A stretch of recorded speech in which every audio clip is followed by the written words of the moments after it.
Bienvenidos a Carrera Comercial. Mi nombre es Alfonso Mauricio. En Carrera Comercial nos damos a la tarea de estar brindándoles información que les ayude en el crecimiento de su mentalidad, así como en el crecimiento de sus habilidades.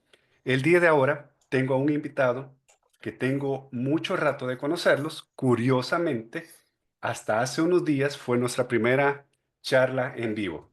Estoy hablando de Adolfo González. Él es de España y les daré una pequeña introducción acerca de él. Es una persona que comienza a gestionar personas a sus 12 años, debido a que era el mayor de la pandilla. En sus tiempos libres, gestionaba equipos de desarrollo de software, montaje de instalaciones, aseguramiento de la calidad, gestión de productos y en sus ratos libres era voluntariado en la universidad y en asociaciones de tiempo libre. Hace su primer negocio a los 7 años. Escuchen esto, cuando con su primo empiezan a vender entradas a los niños de la piscina para poder ver sus partidos. Qué interesante. Es una persona que ha crecido y ha pasado reorganizando equipos dentro del mundo corporativo. Actualmente es el gerente en el área de innovación de NTT Data.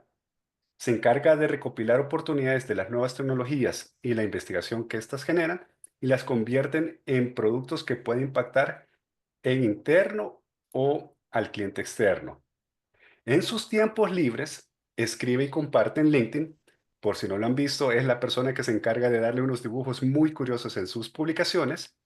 Ayuda a personas a darle un sentido a su carrera profesional. Le encanta resolver problemas con sus equipos y tiene unas publicaciones muy interesantes al respecto. Y uno de sus mayores secretos que nos está compartiendo ahora. Juega tenis y uno de sus grandes sueños es convertirse en campeón de España en categoría de mayores de 80 años. Adolfo, qué introducción, bienvenido. ¿Cómo estás? Muchísimas gracias, Mauricio. Muchísimas gracias. Tengo todavía un tiempo, ¿no? para conseguir ese logro final de ser campeón de España de mayores de 80, pero bueno, esa es una característica que yo tengo paciencia y soy muy insistente, con lo cual aprovecharé estos años que No, me qué quedan. bueno. Y cuéntame, ¿has jugado tenis anteriormente de manera recreativa o es una pasión que tuviste y no se logró concretar a nivel de alto rendimiento? Pues mira, es curioso porque jugaba de pequeño y luego lo dejé. Lo cambié por el fútbol y el fútbol pues me estuvo dando razonables alegrías hasta los 30 años prácticamente, que ya el cuerpo me dijo basta. Y, y bueno, gracias sobre todo a mi mujer, a Sonia, recuperé el tenis, que fue ya la que más me impulsó, y llevo los últimos años pues retomando esa pasión. Y el tenis, corrígeme tú, siento que es un deporte en el que tienes que utilizar bastante el tema de la concentración y la mente, ¿cierto? Porque digamos en alguna manera, básquetbol, fútbol, deportes de equipo, si tienes un bajón anímico durante el juego, recaen tus compañeros a apoyarte, pero en el tenis, que depende todo de ti, hay más concentración de por medio, ¿cierto? Claro, claro. En el mundo del tenis se dice mucho que se piensa que es un deporte que se juega con las manos, cuando en realidad se juega sobre todo con los pies y con la cabeza. Que los pies porque tienes que colocarte en los sitios correctos para poder luego pegar bien a la bola, y la cabeza, pues como tú dices, o sea, al final en una pista de tenis no hay donde esconderte. Un partido de tenis no tiene una duración determinada, ¿no? No puedes jugar a defender. O sea, el partido de tenis tienes que ganarlo tú, no lo puede perder el otro. Entonces, bueno, es verdad que la mente es una cosa súper crítica para poder hacer buenos partidos de tenis. ¿Y sientes que hay bastante de lo que tú aprendiste en el tenis que lo fuiste poniendo a práctica en tu rol corporativo, con lo que mencionas de el saber manejar la presión, el saber adaptarte a nuevas circunstancias? Sin duda, sin duda. Eh, hay muchos casos cuando gestionas proyectos en los que pasa un poco parecido, ¿no? O sea, el proyecto tú tienes que conseguir llegar a completar una serie de funcionalidades, igual que en un partido de tenis, pues tú tienes que ganar 2 sets o 3 sets, ¿no? Y, y no tienes seguro, ¿no? Tú tienes tu planificación y vas trabajando de acuerdo a esa planificación, pero luego surgen imprevistos, ¿no? El rival también juega, en este caso, pues la competencia también juega, el mercado también juega, tienes que adaptarte. Ser capaz de trasladar o de desarrollar esa resistencia, esa sangre fría o esa capacidad analítica del tenis a los negocios es fundamental. Aquí hay un punto, por ejemplo, un libro muy interesante que se llama The Inner Game of Tennis y este es Ya, muy recomendable para traducir las claves del tenis al mundo de los negocios, ¿no? Está pensado sobre todo cuéntame. para el tenis, pero con la dialéctica del tenis, con la táctica y la estrategia del tenis, te va llevando también hacia cómo puedes eso trabajarlo en tu día a día. Yo ya sabes que me gusta mucho leer y ahora que comentabas esto del tenis, se me ha ocurrido esta referencia, que es una referencia muy clásica. Sí, y hoy que dices lo de la lectura, voy a ir dándole un poco más de contexto a la audiencia para que te conozcan. Yo he visto en tus publicaciones que tú mencionas bastante a Seth Godin, no sé si así se Ujú. pronunciará, pudiera decir yo, por lo que he logrado leerte en los años que tengo de hacerlo, que es un gran referente para ti.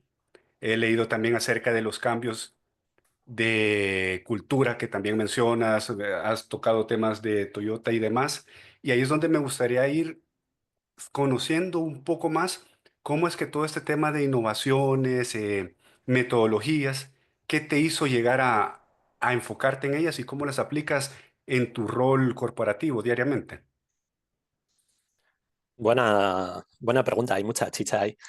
Con respecto a Seth Godin, sí que él es una referencia en el mundo del marketing y a mí me gusta mucho porque yo creo que empezó muy pronto, ¿no? Por ejemplo, yo es de los primeros, iba a decir pensadores, yo creo que sí es pensador, pero bueno, de los primeros creadores de contenido que trabajaba en el día a día, ¿no? Que se comprometía a entregarte un post diario con una cosa que te hiciera pensar y demás. Y esto lo hace desde hace muchísimos años y nunca falta a la cita, ¿no? Me parece un ejemplo fundamental. Y luego es una persona que está buscando siempre reinventar, ¿no? Reinventar los sistemas, reinventar el mundo, encontrar cómo hacer que las cosas funcionen mejor, ¿no? Desafiar el status quo. Y a mí esas cosas, claro, son esos aprendizajes maridan muy bien, ¿no? Como si estuviéramos hablando de un menú, maridan muy bien con el mundo de la innovación. Porque cuando tú estás en un proyecto de innovación, pues claro, no puedes hacer las cosas como se han hecho siempre. Precisamente estás buscando pues llevar una solución nueva a un mercado que todavía no la tiene o una solución que ya existía, cambiarla de una manera más o menos radical para que puedas afectar a otros mercados, ¿no? O a otros clientes. Entonces, esa parte de desafío del status quo es fundamental. Y luego, con respecto al tema de Toyota que comentabas, es verdad que yo soy informático, ¿no? De estudios, de carrera, pero o sea, he trabajado en automoción durante un par de años y hay algunas referencias también en automoción, entre ellas de Toyota Way. Es un libro de un tipo que se llama Liker y explica muy bien la forma, ¿no? Con la que Toyota cambió en los años 70, 60 y 70 el mundo de la automoción, ¿no? Y cómo consiguieron revolucionar esos sistemas. Luego, esto que es muy vinculado a la automoción, en realidad a través del Lean, de las metodologías Lean, llega al mundo de la informática, ¿no? Y entonces ahí es donde ya junto Ya. mi formación informática con el mundo de la automoción.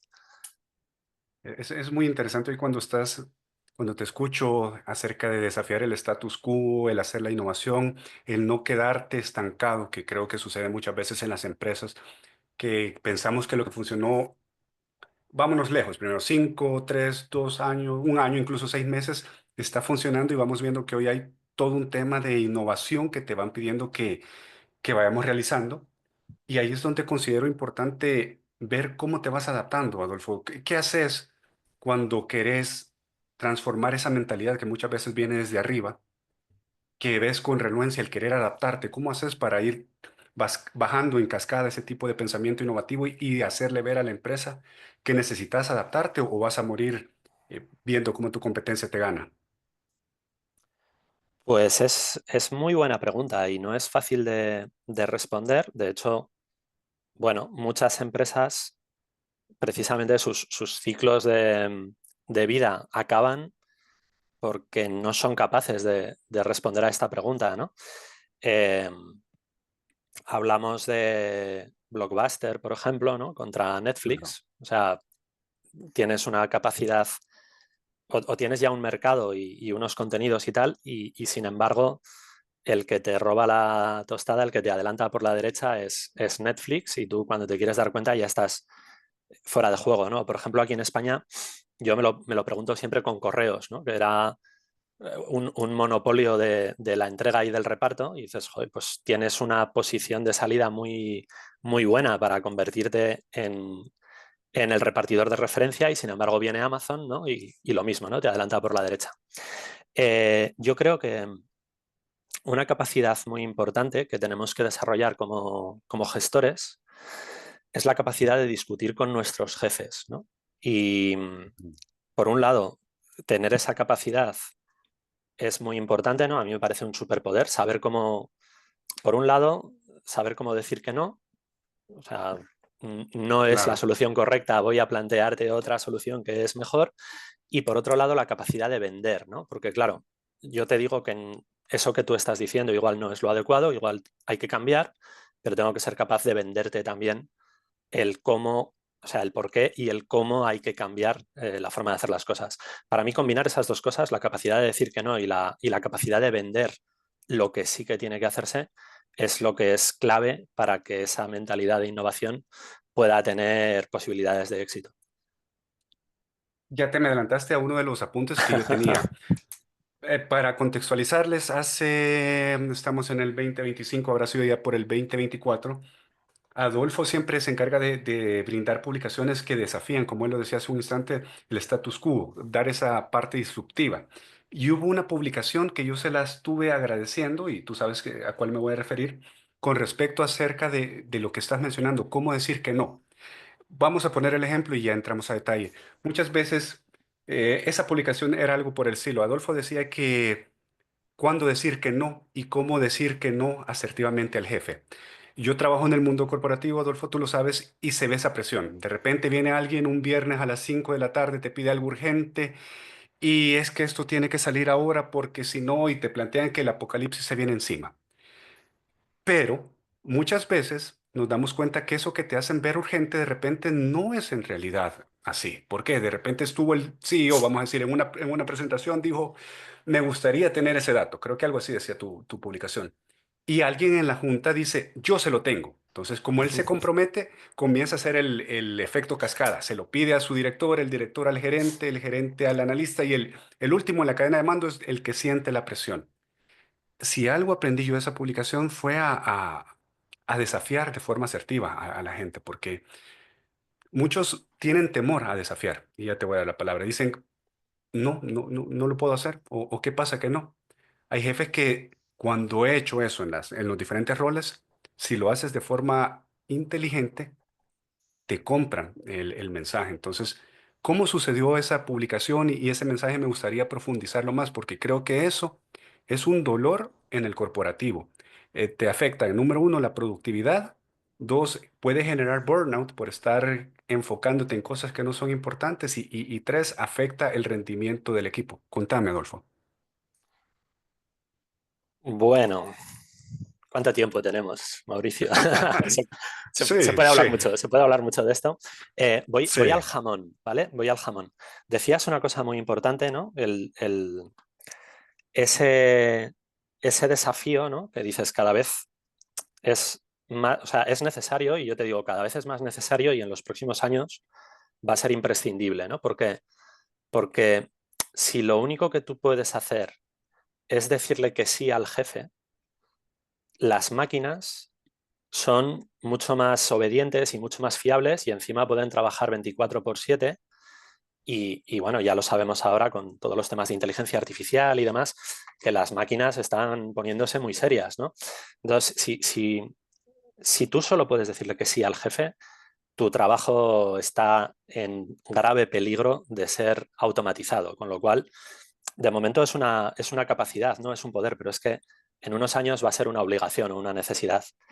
Em, claro, cuando te dice que sí, o sea, cuando un jefe te dice algo, y este ejemplo es, o sea, tú lo citabas, ¿no? En el post, yo creo, en alguno de la serie, yo hablaba de ese juego que aquí en España se juega, no sé si allá lo jugáis, en el teléfono roto, ¿no? Que te ponías de Claro, niño, claro. empezabas a dar un mensaje de un oído al otro, ¿no? Y después de una cadena de 6 o 7 chavales, el séptimo, lo que le había llegado, no tenía nada que ver, ¿no? Con lo que había Sí, dicho el primero.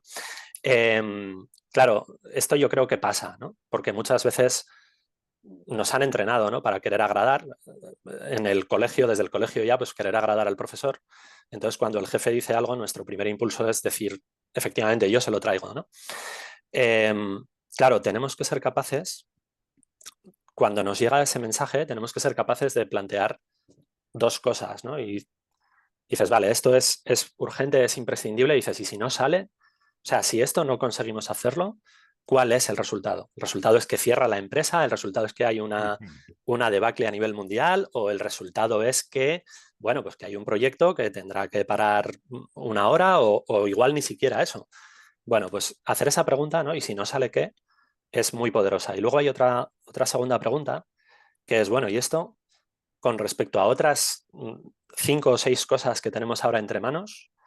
¿En qué posición está? ¿Es la número 1 o es la número 4 o es la número 7? Porque bueno, si es la número 1, que sepáis que la que hasta ahora era la número 1 va a caer a la número 2. O sea, y ahí viene algo interesante, ujú. que en ocasiones hay jefes que te dicen que esa es otra número uno de entre las que... Entonces, ¿qué haces?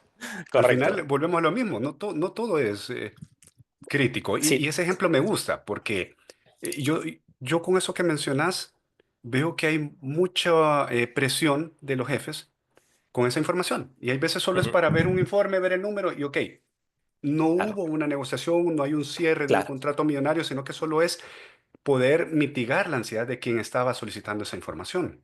claro, claro. Cuando yo he tenido eh, épocas o he estado en trabajos en los que tenía que lidiar con varios proyectos o varias necesidades en paralelo, una técnica que a mí me venía muy bien. Yo soy muy fan de las pizarras, lo sabes por los dibujos Sí. que hago, el tipo de dibujos que hago, pero también me lo llevo al trabajo, ¿no? Y yo normalmente en oficina pues voy siempre con una pizarra de estas Vileda y unos rotuladores Ujú. de un lado para otro porque me gusta mucho pintar. Entonces, en estas épocas, para mí la técnica es, coge una pizarra, cuélgala en tu sitio de trabajo si vienen a pedirte las cosas o en una zona donde la gente lo vea y, y pon como el top 40, ¿no? Pues los Ujú. principales de tu urgencia, ¿no? Y en cada fila solo puede haber uno. Y pon cuál es el tema y quién es el stakeholder más importante que está presionando por ese tema, ¿no? Y entonces cuando alguien viene a pedirte que reordenes esos temas, claro, tú dices, chico, habla con el presidente. Es que esto me lo ha pedido el presidente. Yo estaría encantado y entiendo lo que tú me dices, pero el número 1 me lo ha pedido el presidente. Habla tú con él y si el presidente me dice que atienda lo tuyo, yo atiendo lo tuyo. Encantado. Y es una forma muy asertiva de saber de prioridades, pero como te decía, creo que ahí es donde juega, y otro tema que veo, lo hemos platicado anteriormente, el tema de la inteligencia emocional. Porque si Ujú. digamos tú eres un jefe que tiene un buen manejo de inteligencia emocional, si yo te cuestiono eso, de repente puedes decir, venga, tiene razón, esto no es realmente urgente. Incluso yo te puedo decir, no, Adolfo, ¿sabes qué? Revisémoslo dentro de una semana. Pero hay otros jefes que se ponen más a la defensiva, está cuestionando mi autoridad y ahí es donde volvemos a lo que hablamos hace unos instantes, tratar de desafiar el status quo, la adaptabilidad. Ahí es donde te preguntaría a ti, ¿cómo puedes hacer como individuo para ir inspirando, se me viene la palabra, ese cambio, que vean que la forma que Adolfo ejecuta su trabajo Si bien no es la perfecta, pero puede generar cambios positivos dentro del entorno organizacional. Claro, aquí hay un diálogo en Invictus, la película con Morgan Freeman, sobre la vida de Nelson Mandela, en la que están hablando en el despacho de Mandela con PNR, con el capitán del equipo sudafricano de fútbol, y están hablando sobre el liderazgo, ¿no? Y llegan a la pregunta de cómo defines, ¿no? ¿Cuál es la mejor forma de liderar, ¿no? Y la respuesta que da PNR, no recuerdo si era Matt Damon el que interpretaba a PNR, es eh, mediante el ejemplo, ¿no? Liderando con el ejemplo. Entonces yo creo Claro. que es fundamental, claro, si tú te estás quejando de que tu jefe te cambia las prioridades y todo es urgente y te pide esto para ayer y tú eso se lo trasladas al equipo, lo que estás haciendo es enseñar al equipo a que sea ese tipo de jefe, ¿no? De alguna manera, claro, tú tienes que ser ese paraguas o esa pantalla que al equipo le transmita otra forma de hacer las cosas, porque esa es la manera de que una generación de líderes más allá, ¿no? Cuando la gente del equipo asuma papeles de liderazgo, pues van a hacer las cosas como tú, ¿no? Yo en este caso soy optimista, ¿no? Y pienso que las empresas que trabajen bien, que sepan adaptar su trabajo al siglo XXI, van a tener una ventaja competitiva. Lo que pasa que, como en tantas otras cosas de comportamiento social y de inteligencia emocional que mencionabas tú, bueno, pues hay cosas que no se pueden cambiar de un año para otro y hay que ser paciente y constante y esperar pues 5 años, 10 años, 15 años siendo muy pesado. Yo creo que el mundo pertenece a los pesados. Ahí mencionas algo muy interesante y yo te lo mencionaba en nuestra última conversación que tuvimos.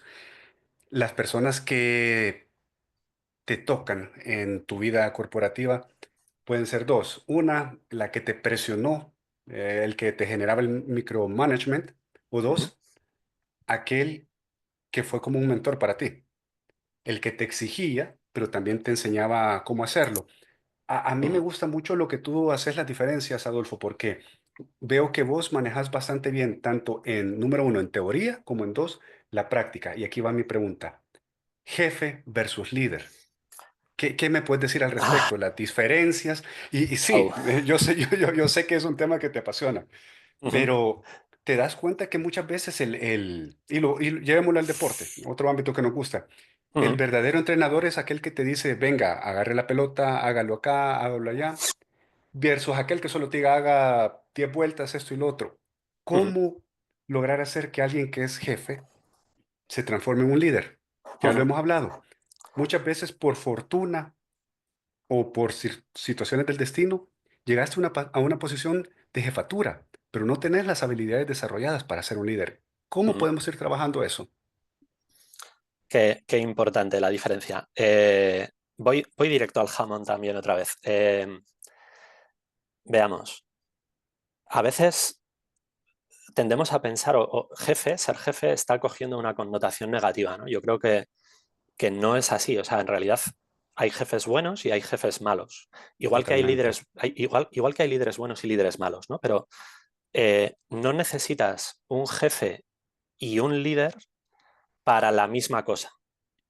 Por ejemplo, Ok, normalmente un jefe tiene sentido en un entorno que está muy comoditizado, ¿no? Muy procedimentado, cuanto más cerca estés de una línea de montaje, bueno, aquí necesito un jefe. ¿Por qué? Porque si estoy sacando, yo qué sé, eh, 8 coches por minuto de una línea de montaje, no quiero que el operario del puesto 3 de repente se le ocurra probar a cambiar un tornillo a ver si así fabrica más rápido, porque si la lía, me va a romper la producción, ¿no? O sea, en ese caso necesito un jefe. Un líder, para mí, hace dos cosas. Nos lleva a un sitio al que no sabíamos que se podía ir, o sea, nos pinta una visión y nos dice, se puede llegar hasta aquí, o a un sitio al que queremos ir pero no sabemos cómo, él dice, yo sé el camino, o sea, seguidme porque yo esto lo he vivido y os voy a llevar hasta allí. Claro, para mí el líder, el concepto de líder está muy ligado precisamente con la innovación, con el desafío del status quo, con hacer productos que todavía no han llegado a mercado o que vas a cambiar para atacar otros mercados. Ahí es donde sí que necesitas un líder, porque un jefe lo que va a hacer es encasillarte, ¿no? Encapsularte. Y Ya. entonces no vas a poder cambiar con suficiente velocidad ante lo que sí que está demandando el mercado. Entonces, por lo que voy entendiendo es que se necesitan estos dos conceptos, pero según el tipo de rol para el que lo estemos buscando, ¿cierto? Porque el Sin jefe vas a duda, necesitar que sea, como tú dices, en la operación, hagamos esto, ejecutemos lo otro, estar midiendo KPIs, ver temas de producción, versus el líder, este procedimiento no es bueno, ya lo probé, sugiero que no, por esto y esto. Así te lo comprendo, ¿cierto? claro, totalmente. Una cosa que pasa es que a mí me gusta mucho distinguir, ¿no?, entre el trabajo del siglo XX y el trabajo del siglo XXI. En realidad no hay una frontera, o sea, la cosa no cambió en 1999, Ujú. sino que es un cambio paulatino, ¿no? Pero en el siglo XX los trabajos más habituales eran trabajos industrializados, ¿no? La fábrica o incluso la oficina era ciertamente también muy industrializado, ¿no? Burocracia, mucho sello, mucho, porque porque eran empresas que llevaban mucho tiempo funcionando, habían probado muchas cosas, lo tenían todo muy, muy preparado y había muchos trabajos que eran de ese tipo. Sin embargo, en el siglo XXI, cuanto más vas automatizando, y claro, primero se automatizó más la parte de física, ¿no?, la parte de línea de montaje, pero ahora estamos viendo cómo cada vez más se van automatizando temas de conocimiento, incluso ahora temas creativos, ¿no? Hay una parte del proceso Claro, creativo que puedes automatizar. Entonces, claro, en el siglo XXI ya no hacen falta tantos jefes como en el siglo XX y hacen falta más líderes. Y ahí es por donde nos crujen las costuras, porque en el cole seguimos formando más jefes y gente que trabaja con jefes que líderes y gente que esté dispuesta a acompañar a ese líder. totalmente. Y hoy mencionas algo que me hace pensar también. Tenemos hoy todo post pandemia, el tema del trabajo desde casa, trabajo físico. Incluso tú has mencionado en algunos aspectos cómo el no tener definido un rol de jefe o líder te puede afectar, porque desde casa, tú mencionabas, puedes ser productivo, no necesariamente tienes que estar físicamente en la oficina. Y el jefe, si ha estado acostumbrado a estar en la oficina, no le va a gustar que tú estés desde casa porque no va a poder tener el control, quiere todo un detalle de tal actividad. Mientras que el líder confía en los resultados, aunque estés desde casa o todo. ¿Qué me puedes comentar al respecto de estas modalidades de trabajo y cómo el jefe y el líder pueden jugar un papel importante, Adolfo? Pues es muy buena pregunta. ¿Por qué viene todo esto, ¿no? Y lo mencionábamos antes. El tema de la educación, fíjate, una de las cosas peores que pueden pasar o que en el cole es que te pongan una falta, ¿no? Que suena el timbre, tú tenías que estar en clase y no has llegado, has hecho novillos, que se dice aquí en España, o se decía, y resulta que no has llegado a clase, ¿no? Pasan lista y no estás, y te ponen una falta, avisan a tus padres, es una tragedia.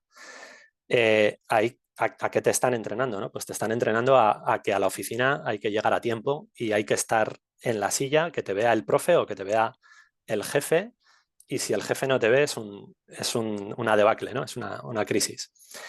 De ahí nos viene, ¿no?, esa necesidad de control, ¿no?, y esa respuesta al control. ¿Qué pasa? Pues que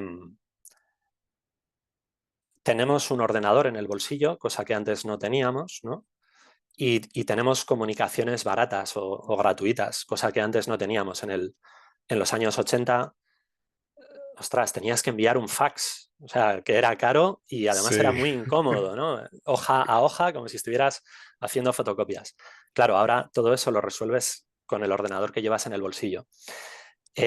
No saber aprovechar esa capacidad, ese ordenador que llevas en el bolsillo conectado 24/7 a todos los ordenadores del mundo, es una tragedia y yo pienso que las empresas que sepan aprovechar eso van a tener una ventaja competitiva. Claro, para poder aprovechar eso necesitas más líderes, en este caso, que jefes. ahora, ahí con lo que mencionas, para los que nos escuchan, luego nos verán en video. Esto que estoy mostrando es nuestro celular, es nuestra mayor bendición y maldición. Por lo que tú Totalmente. estás diciendo, antes tú ya estabas en el trabajo, solo tenías tu línea y te ibas y nadie te buscaba. Hoy esperan que estés contestando WhatsApps, emails a las 7 8 de la noche. El otro día yo recuerdo recibí un mensaje. Yo, para que sepas, Adolfo, soy de las personas que cuando me desconecto, 7 de la noche, si me toca hacer algo urgente, Ujú, pongo mi móvil en no molestar. Las únicas llamadas que pueden entrar son la de mi padre, mi esposa, y el resto se va al día siguiente. Pero ya me ha sucedido, y no toco celular también, para que lo sepas, hasta el día siguiente, hasta ujú, 7 7:45, ya cuando me voy a comenzar a conectar. ¿Por qué? Porque trato que la parte mental, mi salud mental, esté bien, no, que no te genere ansiedad. Sin embargo, ya me ha sucedido por utilizar smartwatch para hacer ejercicio, que veo mensajes y 8:30 de la noche alguien que pone, hola, perdón la hora, ¿tienen información de esto? Entonces, ahí es donde me recuerda otra publicación que tú decías. El celular que nos debería de servir para mandar información urgente o comunicarnos de un país a otro, se vuelve también como un grillete que te ata, ¿cierto? Porque debes de contestar cuando se supone que si el jefe se desconecta a las 9 10 de la noche, Adolfo ujú. tiene que estar conectado a 9 10 de la noche. ¿Qué opinas de estas situaciones? Pues mira, yo recuerdo de mis primeras experiencias laborales, ¿no? Que somos suficientemente mayores como para haberlas vivido, ¿no? La gente que Claro, empieza ahora, esos no han visto lo que era antes, ¿no? Pero yo recuerdo que mis primeros trabajos me encantaba, viniendo de estudiar, ¿no? Pues del mundo del estudio, donde siempre puedes estudiar más, ¿no? Independientemente de que llegue un sábado y el sábado no estudies, siempre tienes en la cabeza que, fíjate, tengo examen el lunes y ahora podría estar estudiando en vez de viendo el partido, en vez de yéndome de fiesta. Y sin embargo, cuando empezabas a trabajar, claro, el ordenador se quedaba en la oficina. O sea, el sábado y el domingo no podías trabajar aunque quisieras, ¿no? No, no era una opción. Sin embargo, ahora, como tú bien dices, es a la vez una bendición, una herramienta y una maldición, ¿no? Una atadura. Eh, no hemos sido capaces todavía, porque no ha habido tiempo, de desarrollar unas costumbres de uso, ¿no? Cuando, no sé, hay unas maneras de comportarte en la mesa o hay unas maneras cuando te presentan a los padres de tu novia, ¿no? Pues para comportarte, todo eso se ha ido destilando durante siglos y digamos que lo llevamos como muy programado, ¿no? Y sin embargo, cómo manejar el móvil, pues no tenemos ni idea, ¿no? Poco a poco, esas maneras, esas buenas formas de trabajo deberían irse imponiendo por decantación, ¿no? Pues porque lo bueno, lo más productivo es lo que va a triunfar. Sin embargo, en el caso del móvil hay una cosa que es muy preocupante, a mí me preocupa mucho, que es que muchas aplicaciones del móvil están hechas precisamente para que no te desconectes, ¿no? Para obligarte a estar conectado. correcto, exacto. Yo recuerdo con cariño el Windows 3.11, ¿no? Donde solo podías hacer una cosa a la vez. Ahora todos los sistemas son multitarea, con notificaciones, y entonces a lo que te impulsa el dispositivo tal y como está construido es precisamente a no desconectarte, ¿no? A estar ahí metido y a hacer micro tareas y te parece que estás siendo productivo cuando en realidad lo que estás haciendo es trocearte el cerebro en trocitos muy pequeños. Muy importante lo que decís. Yo creo que tú ya has leído o te suena el libro Hábitos Atómicos de James Ujú. Clear, ¿cierto? Sí, sí, Y sí, aquí lo ahorita tengo. que mencionaste, hoy que mencionaste eso es cierto. Yo en lo personal, no sé si tú lo harás, el celular le desactivo todas las notificaciones, justo por eso, porque de alguna manera el cerebro escucha el pling y ya quiere agarrarlo. Mm. Y es bien curioso, vos y yo creo que andamos en la misma edad, entre los mitad de los 40. A mí me preocupa, hay veces, te diré, me indigna cuando estoy en reuniones con clientes, estamos en el corporativo, alguien está haciendo la presentación, estamos viendo y veo o clientes o gentes de mi mismo equipo con el móvil. Y yo algo que siento que es falta de respeto, Adolfo, es que si voy a estar contigo, digamos que tú eres el vicepresidente de la empresa, yo te llego a visitar y te voy a vender. Si voy a estar hablando contigo, ¿qué pensaría vos que yo esté con mi móvil? ¿Cierto? Y veo que eso es tan normal. Estás con un cliente, Discúlpeme, me habla mi jefe, discúlpeme, me habla otro cliente. O sea, quiere decir que la conversación contigo no me importa poco. ¿Qué pensás vos de eso? Esa etiqueta que vos decís que hoy es justificás, es que tengo otra llamada. Fíjate, que- me gusta mover todas estas cosas, ¿no? Con coger el DeLorean de Back to the Future y ir 20 o 30 años hacia atrás, ¿no? Entonces, claro, imaginémonos una reunión en la que de repente alguien pues, saca de su maletín el periódico o un informe de otro asunto y mientras tú estás presentando, interactuando, dialogando, estás revisando página a página, ¿no? El otro informe o leyendo la prensa.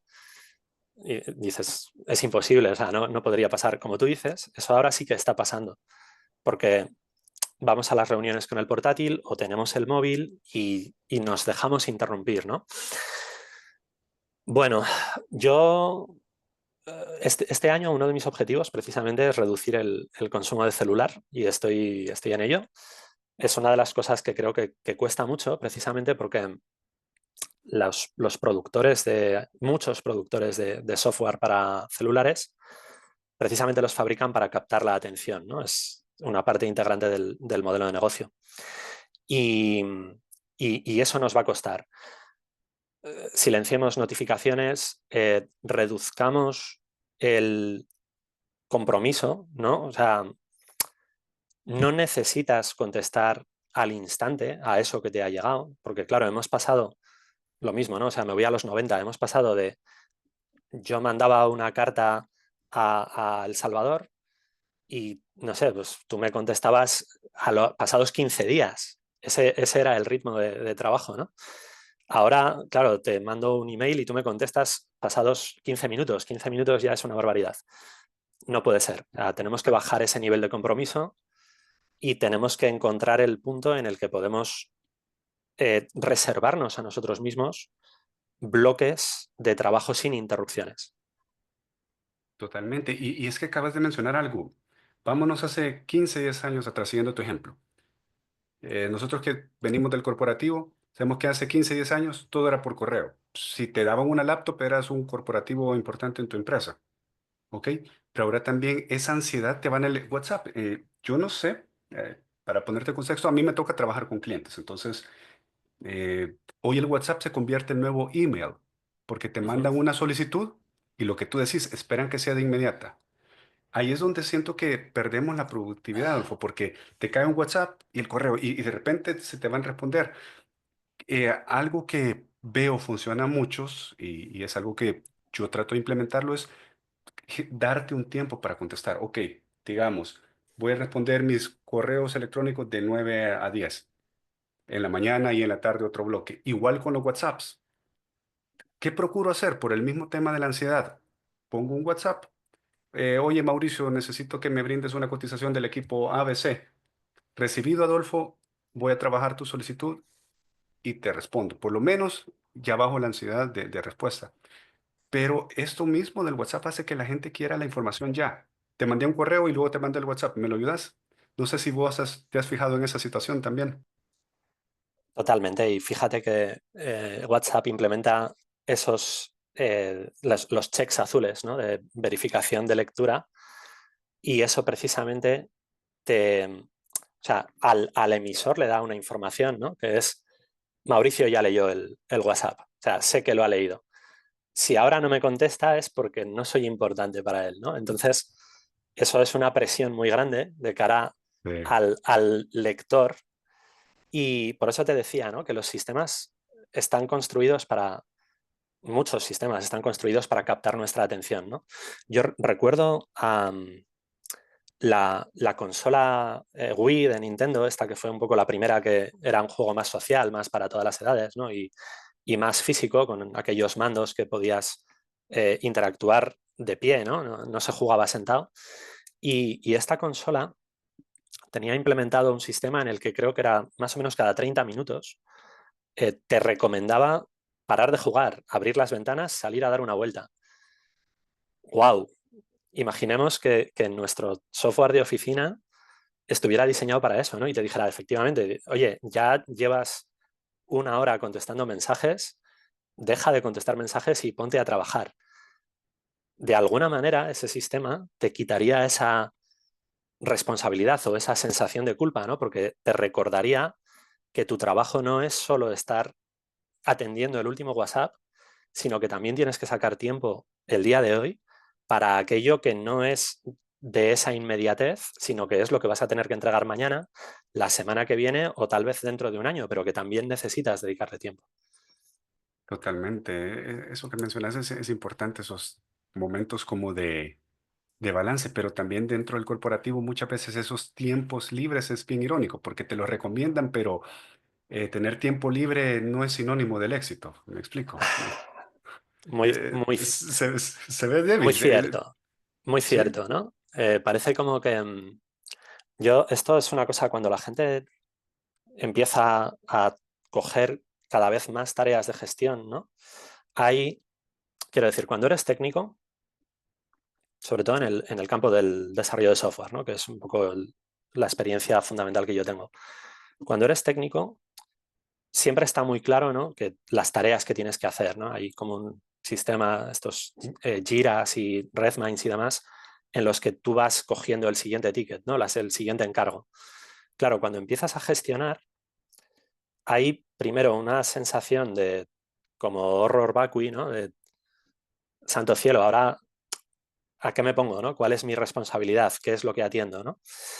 Y yo siempre recomiendo a la gente que está empezando en temas de gestión que tienen que definir su propio roadmap, más allá de lo que le va llegando, más allá de intentar llenar su jornada con encargos.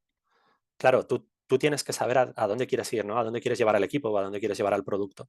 Pero para eso el roadmap lo tienes que definir tú y tienes que llenar esa jornada de trabajo. Está bien que la jornada de trabajo esté ocupada, ¿no? Que no te aburras trabajando.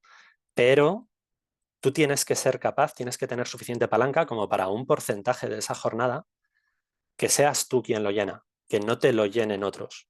Porque si no te puedes gestionar tú a ti mismo, no vas a poder gestionar a nadie más.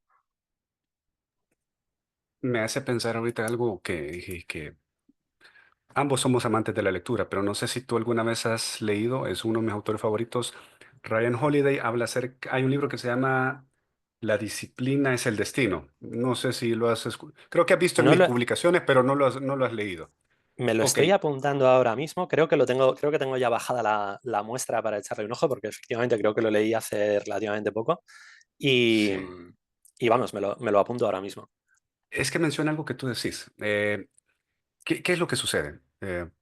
Muchas veces pensamos que la disciplina, Adolfo, es exigirse a tope y llegar al burnout, ¿cierto? Vamos a tomar el ejemplo, en mi caso, tú sabes, corredor de alto rendimiento. Muchas veces Ujú. pensás que es entrenar más, entrenar día, noche y todo y llegar a tope, ¿ok? Pero ¿qué nos dice este autor en su libro? Que disciplina es también saber cuándo descansar para poder recuperar. Por ejemplo, cuando llega el momento anhelado de nosotros que corremos de la carrera, llegamos al famoso tapering, que significa como la parte de bajada. Después que vienes Ujú. con un pico ascendente, comienzas a bajar. ¿Por qué? El músculo necesita recuperarse, regenerarse y todo. Muchas veces, y hago esta comparación para también en el corporativo, pensamos que trabajar más te va a llevar al éxito y en ocasiones no necesitas conectarte el fin de semana para mandar otro correo, necesitas desconectarte para, para poder agarrar nuevamente esa paz mental y todo. Y yo creo que es algo muy importante con lo que tú estabas diciendo. Disciplina también es saber decir cuándo no responder o cuándo no seguir conectado una hora más, porque vas a estar sacrificando tu parte mental y ya no vas a estar siendo productivo. No sé si resuena contigo esto. Totalmente, totalmente. Hay una frase que a mí me gusta decir, ¿no? Cuando estás a las 4:30 de la tarde en una reunión y la persona con la que te reúnes dice, hoy no he comido, o sea, no he tenido tiempo de comer. Para Vale. mí, si hoy no has comido, no es que estés trabajando duro, es que estás trabajando mal. Ese punto es muy importante, o sea, porque el hecho de que no hayas comido lo que va a hacer es que por la tarde vas a estar más cansado, vas a tener el cerebro mucho más embotado, vas a tomar peores decisiones. Y puede que tú pienses que el haber ganado esa hora, ¿no? Durante la comida te ha ayudado a adelantar trabajo, pero en realidad te vas a equivocar ahora porque estás cansado y mañana vas a tener que pagar ese error porque vas a tener que deshacer cosas que decidiste hoy y las decidiste mal porque no paraste a descansar. Totalmente. Y qué importante lo que decís. En el corporativo lo ves eso.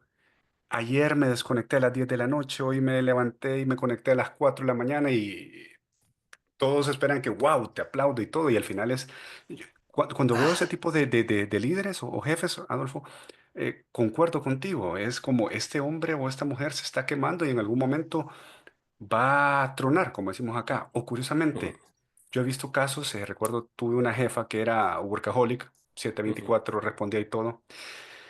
¿Qué sucedió? De repente vienen los famosos recortes por reestructuraciones y todo ese sacrificio y ese perdió incluso, se separó con el que era su esposo porque dedicaba bastante tiempo al trabajo y luego te quedas pensando todo esto que sacrifiqué o perdí, ¿para qué? ¿Cierto?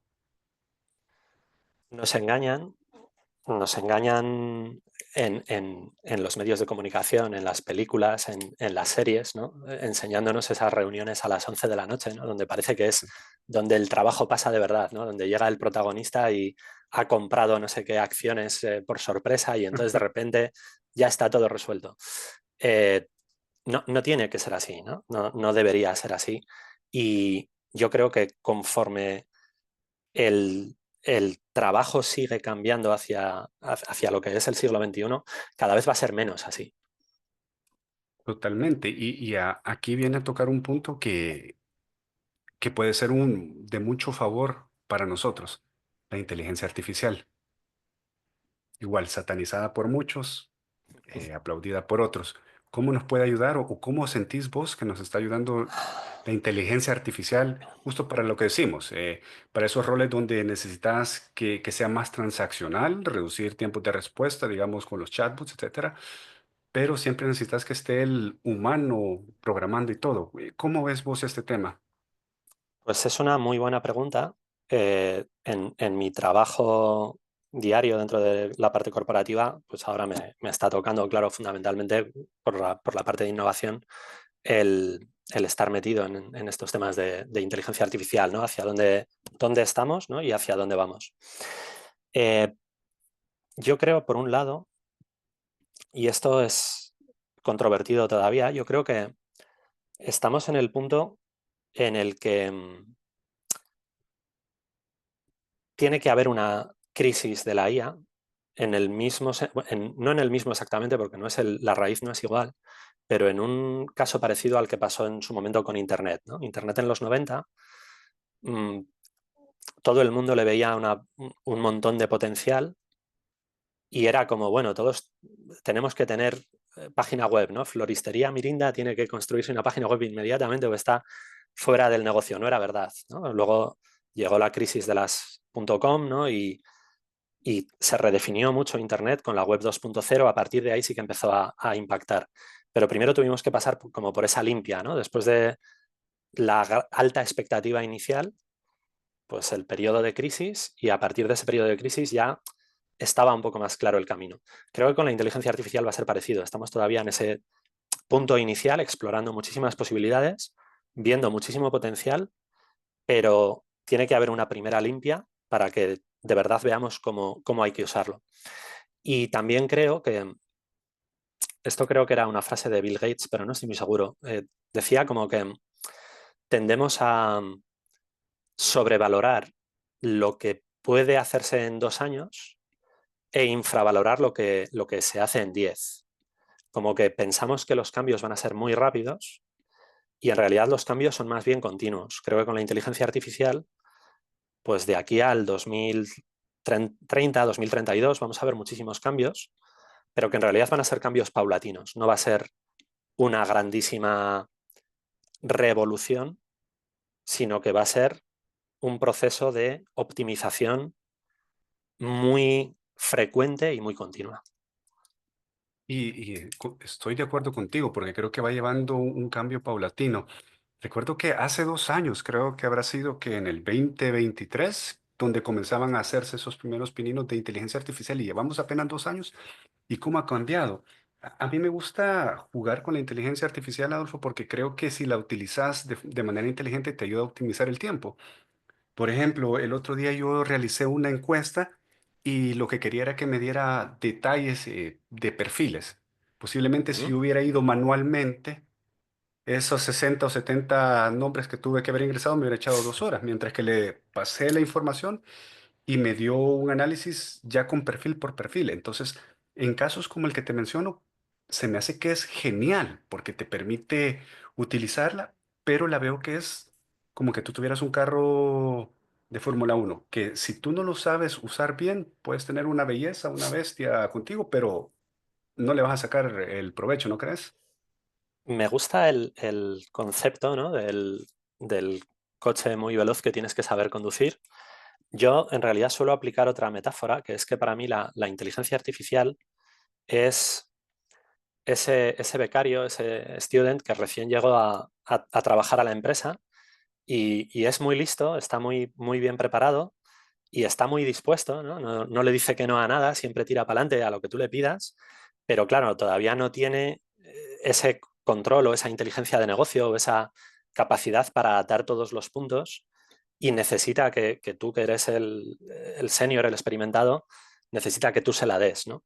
Creo que estamos en ese punto y creo que tenemos que utilizar la inteligencia artificial, tú lo decías ahora, ¿no? Con esa tarea que tú dices, bueno, esto es un proceso determinado que lo voy a tener que repetir 70 veces para cada uno de los perfiles. Dices, bueno, pues se lo voy a encargar a mi becario, que es muy listo y muy aplicado, y aunque no tenga todavía esa capacidad, si yo le explico bien qué es lo que necesito que haga, cuál es el resultado que quiero, sí que puedo confiar en que una parte del trabajo me lo va a ahorrar y me lo va a hacer bien. Otra parte la voy a tener que traer yo, sin duda. Totalmente. Incluso yo, mi papá ya es alguien casi de los 70 años, y yo le digo, para mí la inteligencia artificial es como cuando tú utilizabas en el Office la famosa macro, que la macro, yo recuerdo, Adolfo, si tú te ponías a ver a alguien que utilizaba la macro, era un crack en la oficina, porque Magia. sí, un reporte que te costaba 30 minutos, una macro, e igualmente el ChatGPT. Entonces, así Ujú. lo veo yo. Pero también siento que hay personas que no le ven el provecho todavía y creo, vuelvo a pensarlo, que está satanizado. Si lo vemos, ya vamos a entrar a este tema, pero si lo vemos en LinkedIn, el copywriter dice, o el diseñador gráfico te dice que detesta la inteligencia artificial, claro, porque les está quitando el trabajo. Pero también para hay otros una oportunidad de negocio. El otro día yo me ponía a estar jugando porque dije, veamos qué es lo que tiene esto interesante. Y hay páginas en las que si tú le das unos prompts, las famosas como indicaciones, ya te genera una presentación. Entonces puse a jugarme y claro, tal vez esa presentación que tú te tenías que dedicar 2 horas a estar viendo que si el color de la diapositiva pegaba con las letras, la inteligencia artificial te lo hacía en 2 segundos, claro. Una oportunidad de negocio porque al cristiano que se le ocurrió esa idea está cobrando 20, $30 por eso. Entonces, también hay oportunidad de poder sacar jugo a la inteligencia artificial. Ves gente que te da talleres, ves, pero puede ser alguien, pero inteligencia artificial, si eso me meto a YouTube y todo, pero eh, yo me pongo a pensar, Adolfo, ¿cuánta gente de verdad va a dedicarse a estudiar 2, 3 horas y todo? Que ahí es donde viene ya el que sepa utilizar la inteligencia artificial, considero que vamos a un punto en que va a tener una ventaja competitiva también en el corporativo, ¿no crees? Sin duda, sin duda. Aquí pasa una cosa, o sea, cuando hablábamos comentabas sobre los detractores, ¿no? La gente que sataniza a la inteligencia artificial. Una cosa que tenemos que tener en cuenta es que las revoluciones, y estoy hablando en el sentido, por ejemplo, de la revolución neolítica, ¿no? De cuando empezamos a hacer agricultura y ganadería y dejamos de cazar, o la revolución industrial, por ejemplo, ¿no? Cuando nos vinimos del campo a las ciudades a trabajar en la línea de montaje, las revoluciones son mejores para la humanidad en su conjunto, pero son peores para algunos humanos en concreto, ¿no? O sea, si tú eras el mejor cazador de mamuts de la tribu y de repente un día vuelves y te dicen, oye, fíjate que hemos descubierto la agricultura, estás hecho polvo. Claro, tú dices, no, no, lo nuestro son los mamuts. Dice, ya, pero es que estoy criando vacas y es mejor criar vacas y comer vacas que salir con las lanzas a por los mamuts. Con la inteligencia artificial va a provocar una revolución en ese mismo sentido. Va a ser mejor para la humanidad en el sentido más abstracto de la palabra, ¿no? Porque vamos a poder hacer más cosas de mejores maneras con menos esfuerzo, pero sin embargo va a ser peor para algunos humanos en concreto, dependiendo de tu formación, de tu edad y del rol en el que estés trabajando, ¿no? Por un lado, ser capaz de que la gente se adapte lo máximo posible para aprovechar esa oportunidad debería ser una responsabilidad de todos, una responsabilidad social.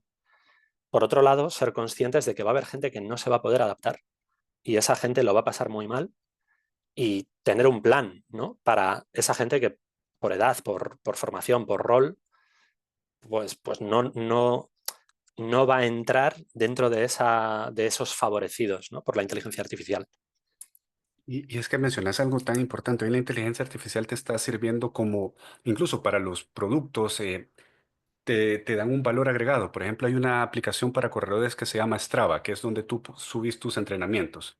Antes Ujú, tú solo subías tus entrenamientos y podías medir tus estadísticas. ¿Qué sucede ahora con ujú. inteligencia artificial? Para que veas. Hoy ya la inteligencia artificial te puede dar un estudio de cómo han sido tus entrenos y darte más información analítica. Entonces ahí es donde vas viendo, hay nuevas oportunidades. Siempre hay alguien que se necesita que lo programe. Y en otras, como tú decís, hay gente que la va a pasar mal, tal vez, digamos, en ventas. Posiblemente hoy una inteligencia artificial te metes a una página, le vas dando información y ya no necesitas al vendedor. Pero también hay otros que necesitan ese calor, esa interacción que la inteligencia artificial hoy por hoy no te la da, ¿no crees? Claro, cojo tu ejemplo del entrenamiento de carrera, ¿no? Y tú dices, claro, antes yo tenía una aplicación que me daba cierta información, ahora esa aplicación con la palanca de la IA se me convierte casi en un entrenador personal, ¿no? Digamos. Totalmente. Eh, claro, ¿qué puede pasar? Si yo soy el entrenador y lo único que te doy es lo que ya te da la IA, tú no vas a contratar mis servicios.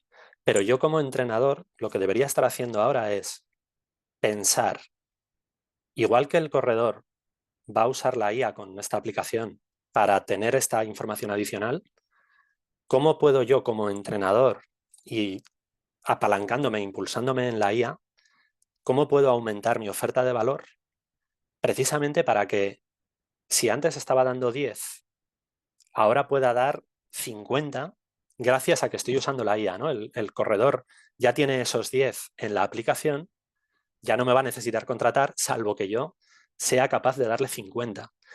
La IA al final iguala mucho por debajo. Si tú eres, es la fotografía, ¿no? La fotografía no mató a la pintura. Sigue habiendo pintores y sigue Totalmente. habiendo gente que vive muy bien de Wow. pintar. A lo que mató fue a los pintores que solo hacían retratos, ¿no? O sea, si solo pintabas exactamente lo que se veía, pues bueno, efectivamente la fotografía lo hacía más rápido, mejor, pero sin embargo, tú puedes, como pintor, hubo dos reacciones a la fotografía, ¿no? Por un lado estuvo todo lo que es la pintura abstracta, ¿no? Poco a poco las formas se van difuminando y dices, yo no pinto lo que sale en una foto, yo pinto otra cosa porque tengo otro estilo, incluso el cubismo y demás ya era directamente de la Kandinsky, toda esta gente es la desestructuración de la forma, pinto cosas que una fotografía jamás va a poder pintar, ¿no? Pero es que luego también hubo otra que fue el hiperrealismo, ¿no? El ser capaz de pintar cuadros que son tan detallados como una foto. Eso también tiene valor precisamente por el esfuerzo humano que le has tenido que poner para que ese cuadro sea exactamente igual o incluso más exacto que una foto. Con la IA va a pasar parecido en todas las profesiones. El trabajo de vendedor que tú decías, pues se va a transformar. O sea, va a haber trabajos de vendedores, sí, sí, sí, claro. Pero esos vendedores, o sea, lo que significa ser un vendedor va a ser diferente dentro de 15 años de lo que lo era hace 15, sin duda. Y volvemos a... Es como que estuviéramos haciendo un círculo completo, Adolfo, porque volvemos a hablar, número uno, de la innovación, las empresas que se están innovando, número dos, la adaptabilidad. Y si lo ves como persona, ahorita mientras tú hablabas se me venía a la mente, no sé cómo era en España, pero aquí en El Salvador antes que entraran las fotografías digitales, habían los estudios de fotografía donde te ibas a tomar. Muchos estudios quebraron porque ya no era necesaria la fotografía tradicional. Todo era, ¿qué hicieron los que sobrevivieron? Se adaptaron. Ya no tomaban fotografías, sino que te vendieron la cámara digital que para imprimir. Entonces creo que es igual con el tema de la inteligencia artificial. Y esto me hace atarlo a otro tema donde tú y yo creo que, o no creo, estoy seguro que hacemos la diferencia en el corporativo, que también es importante.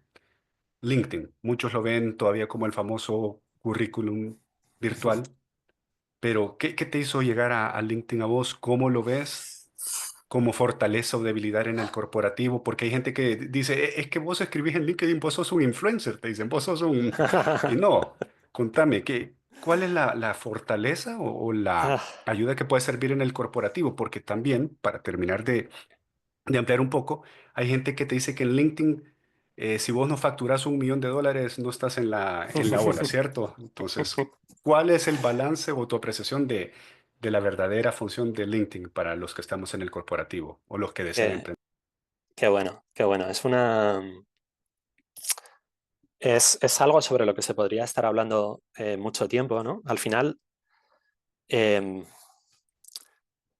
una de las, para mí LinkedIn tiene eh, un punto muy importante y es la responsabilidad. En el sentido, o sea, para mí, responsabilidad es una palabra que me gusta mucho porque responsabilidad viene de responsable, responsable viene de respuesta, ¿no? El responsable es el que da respuesta. Entonces, como en LinkedIn, tú estás identificado con tu nombre, con tu foto, con tu cargo, con tu empresa, el nivel de responsabilidad, el nivel en el que tú tienes que responder por lo que ahí haces, es mucho mayor que en cualquier otra red social donde tú tienes un alias, un nick, y en realidad no estás poniendo, por citar a Taleb, no estás poniendo el skin in the game, no estás jugándote la piel. En LinkedIn en realidad sí que te la juegas, ¿no? Es un poco tu reputación la que estás poniendo ahí. Eso, como en Spider-Man, ¿no? El poder y la responsabilidad siempre están balanceados. Entonces, Claro, LinkedIn tienes una dosis adicional de responsabilidad, pero también tienes mucho poder porque puedes generar mucho valor con esos contactos. El hecho de que tú y yo estemos hablando hoy aquí es gracias a LinkedIn y es totalmente. imposible pensar que hubiéramos podido coincidir, o bueno, coincidir tal vez, pero generar una relación como la que tenemos si no hubiera sido por esos aspectos de LinkedIn. Las empresas tienen un reto aquí, ¿no? Porque una cosa que creo que pasa es que una información que se transmite a través de una persona suele tener mucha más repercusión que la misma información transmitida a través de una cuenta corporativa. Precisamente por lo que hablamos, ¿no? Porque esa responsabilidad personal que hace que tus contactos eh, presten más atención y difundan más esa información porque viene de ti, no viene de una corporación. Que las empresas sepan aprovechar esas posibilidades, pues es algo que todavía está en entredicho, ¿no? Y como en otras cosas, como cuando hablábamos de la IA, ¿no? Como en general, esto no deja de ser innovación, ¿no? Hasta cierto punto. Entonces, las empresas que sepan hacerlo mejor primero van a obtener una ventaja competitiva. Totalmente. Y es curioso porque supongamos tú sos el gerente general, Adolfo, y tienes a 10 analistas y los 10 hablan acerca de la importancia o de los servicios o cómo hacen para innovar a través de la empresa. Al final estás teniendo como 10 influenciadores, digamos, o 10 personas que están generando un awareness de la marca y eso hace Claro, que genere mayor reputación. Vámonos a los ejemplos de los grandes CEO. Tim Cook, Bill Gates o el chico de Facebook, Mark Zuckerberg. Ujú, Ellos como personas aparte generan mayor exposición que la marca en sí, ¿cierto? Bill Gates, te puedo asegurar que tiene más seguidores que Microsoft y así sucesivamente. Sin mm, embargo, volvemos a lo que hablamos durante todo ese recorrido. Las empresas no están innovando. Hay empresas que no, es que LinkedIn es currículum virtual y ves el gerente general que no tiene una cuenta porque cree que solo es para presumir. Pero, ¿qué sucede? Está todavía con su agenda antigua de contactos y no está teniendo la oportunidad de estar generando un networking estratégico o prospecciones con clientes, como tú mencionabas. De no haber sido por LinkedIn, la probabilidad de haber tenido un encuentro contigo desde el área de innovación en España y yo en El Salvador hubiera sido poco probable, pero gracias a esto generas puertas que son muy importantes y vuelvo a coincidir con vos en que es como un llamado, creo, Adolfo, de nuestra parte, como a que las empresas hagan una innovación, se adapten, porque lo que funcionó, como decimos, hace 6 meses atrás ya no está funcionando, ¿cierto? claro, fíjate lo que hablábamos antes, ¿no? El trabajo del siglo XX y el trabajo del siglo XXI. Eh, por qué ese jefe, ese presidente no tiene claro el valor de LinkedIn, ¿no? No sabe aprovecharlo. Porque en realidad él viene del siglo XX, ¿no? Y en el siglo XX era cumple el horario, sigue el manual y obedece al jefe, ¿no? El siglo XXI es otra cosa. El siglo XXI es decide por ti mismo, o sea, decide, arriesga, porque esa decisión tiene un riesgo, y conecta, ¿no? Aprovecha ese 24/7 que hablábamos antes, ¿no? Esas conexiones, esa facilidad de comunicarte para atar los puntos, ¿no? Para innovar, para ofrecer cosas nuevas. Decidir arriesgar y conectar, eso es lo que te permite hacer herramientas como LinkedIn, ¿no? El hecho de qué es lo que puedo aportar yo como individuo profesional o como parte de la empresa, como parte de la corporación, qué puedo aportar yo, eh, qué riesgo puedo asumir al aportar esto y qué conexiones voy a conseguir establecer compartiéndolo, ¿no? Y esas tres patas son lo que te van a proveer esa ventaja que si estás todavía anclado en el siglo XX esperando a ver qué pone el manual, ¿no? Qué dice tu jefe, pues no vas a poder aprovechar. Al final lo resumo en adaptar, adaptar o morir. Y, y 100%. Y No bueno, hay... Adolfo, es parte de lo que toca, ¿cierto? Es como en Sí, el deporte.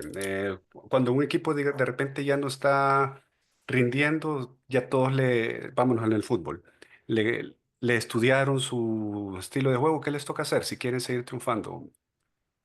Innovarse, tener que jugar de forma diferente, ¿cierto? claro, claro. En los ciclos deportivos se ve, ¿no? Cuando un equipo, dicen, ¿no? La prensa ha agotado su ciclo, dice, joder, pero si son los mismos jugadores, el mismo entrenador, el mismo estadio, pero de repente ya no funciona. ¿Por qué? Pues bueno, pues puede que, por ejemplo, porque los rivales ya han conseguido entender por qué ese equipo es tan exitoso. Pasó con el equipo de mi país, ¿no? Con España, que tuvo una racha muy exitosa en Ah, el fútbol totalmente, y totalmente. luego de repente, o sea, de 6 años dominándolo todo, pasó a fracasar muy duramente en el Mundial de Brasil. Y dices, son los mismos jugadores, con el mismo entrenador, jugando de la misma manera ya, pero el resto de la gente ya lo conoce, ha adaptado su forma de jugar.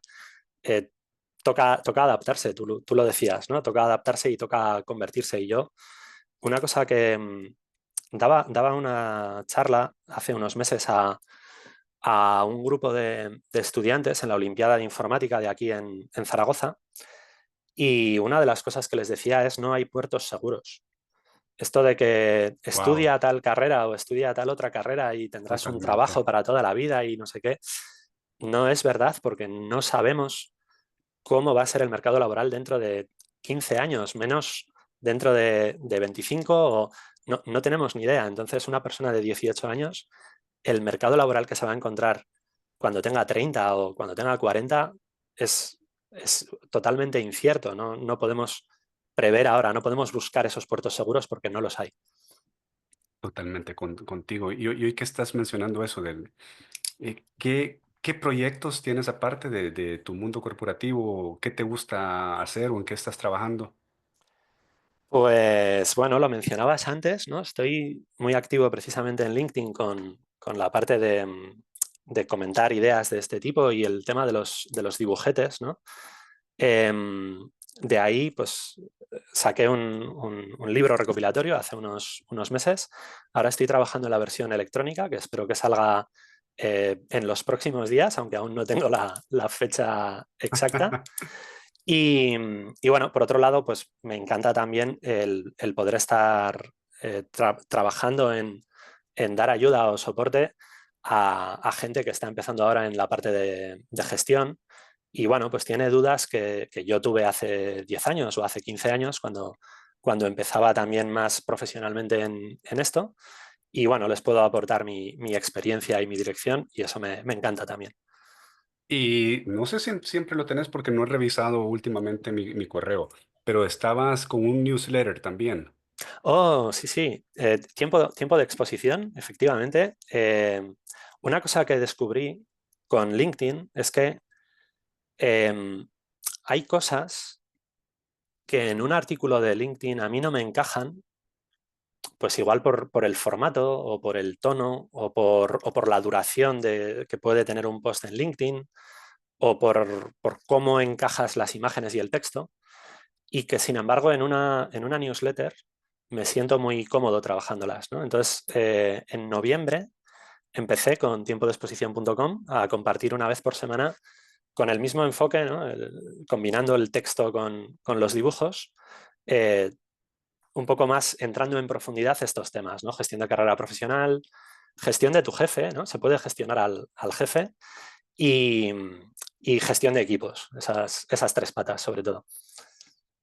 Y ya para ir cerrando, ¿dónde te puede seguir la audiencia? ¿Tienes algún, ya dijiste el sitio web, pero algún correo o cómo apareces en LinkedIn para que te puedan ir siguiendo y viendo los dibujos, que se los recomiendo para los que no han visto a Adolfo? Adolfo es conocido en LinkedIn como el hombre de las publicaciones con los dibujos. Muchas gracias. Bueno, yo creo que la forma más fácil de contactarme es precisamente a través de LinkedIn. Si no pueden porque no están dentro de la red, que comenten directamente en alguno de los posts y ahí es súper fácil. Y si no, también vía tiempo de exposición.com en la newsletter, en el acerca de tengo la forma también para mandarme un mensajito. Perfecto. Y hay una frase que tú me pusiste y me gustaría tal vez ya con ir esa cerrando, te la voy a leer textualmente por si algo se me quedó. La frase que el trabajo del siglo XXI ya no es como el del siglo XX. En 2034 todos seremos emprendedores o irrelevantes. Puedes prepararte o no, pero luego no finjas sorpresa. Poderosa. Yo cuando me la pasaste me dejó Fíjate, pensativo un buen rato. muchas gracias, muchas gracias. Es parte de, vamos, por eso está ahí, ¿no? Esa frase, para hacernos reaccionar. Un poco de lo que tú decías, ¿no? Ese adaptarse o morir de alguna manera. Yo lo resumo en ese emprendedores o irrelevantes, ¿no? El siglo XXI, ese decidir, arriesgar, conectar, va a hacer que los trabajos que se mantengan sean precisamente los de emprendimiento. El emprendimiento no quiere decir que montes tu empresa. Puede ser que montes tu empresa, pero también hay emprendimiento, intraemprendimiento, ¿no? Dentro de una corporación. Y, por ejemplo, Cristóbal Colón, ¿no? Pues Cristóbal Colón era un emprendedor, pero trabajaba para los Reyes Católicos. Él no hizo sus viajes porque él quisiera, él por supuesto que quería, pero trabajaba dentro de la corporación Reyes Católicos SL, ¿no? Digamos. Y, y a nosotros nos pasa parecido, ¿no? O sea, tú puedes ser un emprendedor que trabaje en su propia empresa o puedes ser un emprendedor que trabaje para otros, pero el carácter emprendedor es independiente, ¿no? De dónde lo estés aplicando. Totalmente. Y ya para cerrar, Adolfo, me gustaría que me compartieras dos lecciones o dos enseñanzas que te quedas de nuestra conversación de ahora, por favor. Uf, solo dos. Bueno, Mira, una primera lección que para mí es muy importante es que lo mencionábamos, ¿no? Hace unos minutos. Esta conversación no habría sido posible hace 20 años, ¿no? Que tú y yo tuviéramos la relación que tenemos, no habría sido posible hace 20 años, pero es que además, probablemente que tú tuvieras los medios eh, tan bien preparados y tan profesionales como para grabar un podcast y publicarlo, hace 20 años, 30 años, tampoco habría sido posible. Entonces, es un momento maravilloso, ¿no? Donde tenemos esas comunicaciones 24/7, muy baratas, esas herramientas potentes, enseñabas el celular, ¿no? Y las tenemos nosotros, ¿no? Es responsabilidad nuestra el utilizarlo. Y luego una segunda parte, pues bueno, al final tú y yo venimos de backgrounds razonablemente diferentes, ¿no? Incluso ahora estamos en puntos diferentes también de la carrera profesional.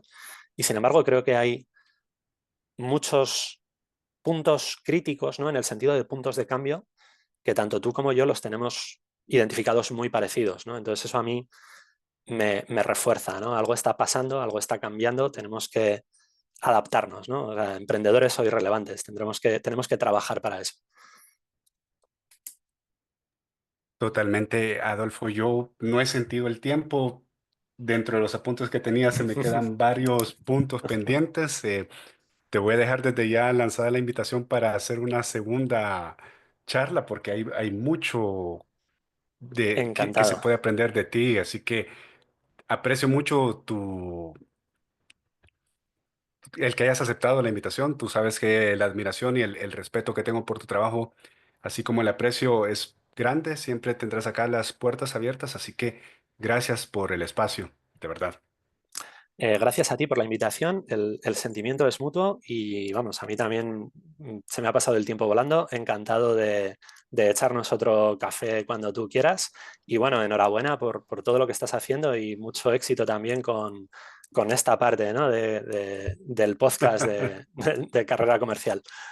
Sí, así que gracias, Adolfo. Muchas gracias a todos ustedes por habernos acompañado en nuestro nuevo episodio de Carrera Comercial. Nos vemos en la próxima. Chao. Nos vemos.